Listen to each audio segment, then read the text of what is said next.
Hello, আসসালামু আলাইকুম। আমি সাব্বির রহমান সজন, একজন সফটওয়্যার ইঞ্জিনিয়ার এবং কনটেন্ট ক্রিয়েটর। মাইক্রোসফট ওয়ার্ডের প্রিমিয়াম কোর্সের আজকের এই ভিডিওতে আমি খুবই গুরুত্বপূর্ণ একটা জিনিস নিয়ে আলোচনা করব। সেটা হচ্ছে লাইন নাম্বার প্লাস হচ্ছে সেকশন। আমরা লাস্ট ভিডিওতে বা বিভিন্ন সময় আসলে আমাদের কোর্সে সেকশন অনেকবার সেকশন কথাটা উচ্চারণ করছি। তো সেকশন জিনিসটা কিভাবে কাজ করে এটা এখন পর্যন্ত কিন্তু স্পেসিফিক ভাবে দেখা হয় নাই। কিন্তু আজকে লাইন নাম্বার দেওয়ার সময় আমাদের সেকশনটা দরকার পড়বে এবং এই সেকশনের বেসিকটা কিন্তু আপনি আসলে আজকে বুঝে যাবেন যে সেকশন আসলে কি কাজ করে। তো চলেন আমরা সরাসরি মাইক্রোসফট ওয়ার্ড ডকুমেন্টে চলে আসি। আমাদের সামনে এখন একটা ওয়ার্ড ডকুমেন্ট আছে এবং এই ডকুমেন্টে আমার জাস্ট একটা টেক্সট দেওয়া আছে আই লাভ বাংলাদেশ এবং লোরাম ইপসাম কিছু টেক্সট দেওয়া আছে। এখন আমি যদি চাই যে আমার প্রত্যেকটা লাইনের আগে নাম্বার বসাইতে, তা আমি কিভাবে বসাবো? এরকম তো দেওয়া সম্ভব না, তাই না?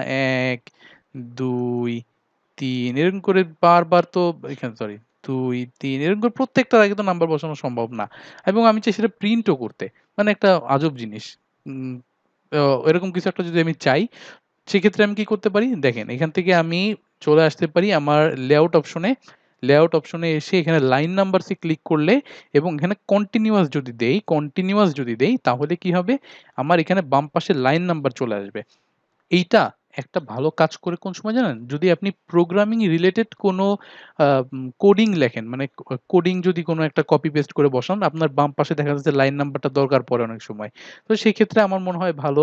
বাকি আর কোন ক্ষেত্রে আসলে এটা ভালো কাজ করে এটা ঠিক আমার জানা নাই। তো সাধারণত প্রোগ্রামিং এর ক্ষেত্রে, কোড লেখার ক্ষেত্রেই এই জিনিসটা কাজে লাগে। তো দেখেন আমি এখন পর্যন্ত দেখলাম বা আপনি যদি দেখতে চান আপনার ডকুমেন্টে কতগুলা লাইন আছে, এটার জন্য কিন্তু আপনি এই সেকশনটা ব্যবহার করতে পারেন। মানে এই লাইন নাম্বারটা ব্যবহার করতে পারেন। এখানে কি হচ্ছে ১ থেকে শুরু করে দেখেন কতগুলা লাইন আছে, ৪৭ টা লাইন আছে টোটাল। এটা কিন্তু আমি দেখতে পাচ্ছি। এখন এখানে দেখেন আরো কিছু অপশন আছে যে লাইন নাম্বারটা দিব কিন্তু রিস্টার্ট ইচ পেজ, মানে প্রত্যেক পেজে রিস্টার্ট হবে। মানে প্রত্যেক পেজে ১ থেকে আবার শুরু হবে। সো এইটা যদি আমি দিতে চাই, দেখেন রিস্টার্ট ইচ পেজ দিলে ১ থেকে শুরু করে এই পেজে আছে ৩৭ টা এবং পরের পেজ থেকে কিন্তু আবার ১ থেকেই শুরু হয়েছে। মানে রিস্টার্ট ইচ পেজ। প্রত্যেক পেজে নতুন করে রিস্টার্ট হবে। তো এখানে আরো একটা অপশন আছে, দেখেন এখানে আছে রিস্টার্ট ইচ সেকশন। এই যে একটু আগে বললাম যে সেকশন কথাটা কিভাবে কাজ করে। এখন দেখেন আমি যদি চাই এই জায়গা থেকে একটা সেকশন ব্রেক দিব। সেকশন ব্রেক কিন্তু এই ভিডিওর আগের ভিডিওতে কিন্তু সেকশন ব্রেক নিয়ে আলোচনা করা হয়েছে। তার মানে হচ্ছে কত নাম্বার ভিডিওতে ছিল ওটা? ওটা ছিল হচ্ছে ৫৩ নাম্বার হচ্ছে পেজ ব্রেক নিয়ে আলোচনা করা হয়েছিল। ওই ৫৩ নাম্বার ভিডিওটা দেখলে আপনি এই যে পেজ ব্রেক, সেকশন ব্রেক নিয়ে একটু ভালো ক্লিয়ার হয়ে যাবেন। তো দেখেন এইখানে আমি একটা পেজ ব্রেক দিব, সেকশন ব্রেক দিব।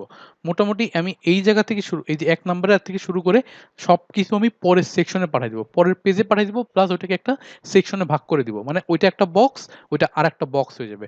এখান থেকে শুরু করে আমি ব্রেকে চলে যাব। ব্রেকে যেয়ে এটাকে নেক্সট পেজ দিয়ে দিব। নেক্সট পেজ দিলে নেক্সট পেজ কিন্তু হচ্ছে কিন্তু এটা কিন্তু আসলে সেকশন ব্রেক। তার মানে এই যে পুরো লাইন এটা কিন্তু একটা পার্ট, মানে একটা সেকশন, একটা ডকুমেন্টের মতো একটা বক্স, এটা হচ্ছে ডকুমেন্টের মধ্যে পুরো আরেকটা বক্স। ওকে?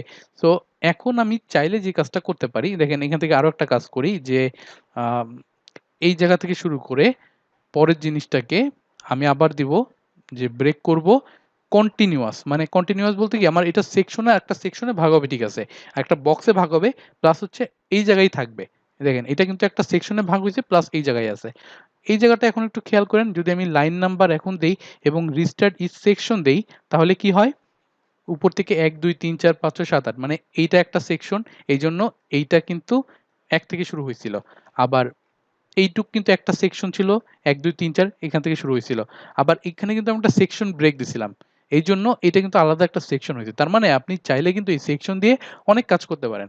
আবার আমি যদি চাই এই লোরেম ইপসম এইখান থেকে এই পরের পার্টটাকে আমি আরেকটা সেকশনে ভাগ করব। এই যে কন্টিনিউয়াস দিলাম, এ কন্টিনিউয়াস দিলে দেখবেন এইটা কিন্তু অন্য আরেকটা সেকশনে ভাগ হইছে। তার মানে এটাও কিন্তু ১, ২, ৩, ৪, ৫, ৬, ৭ এইভাবে কিন্তু শুরু হইছে।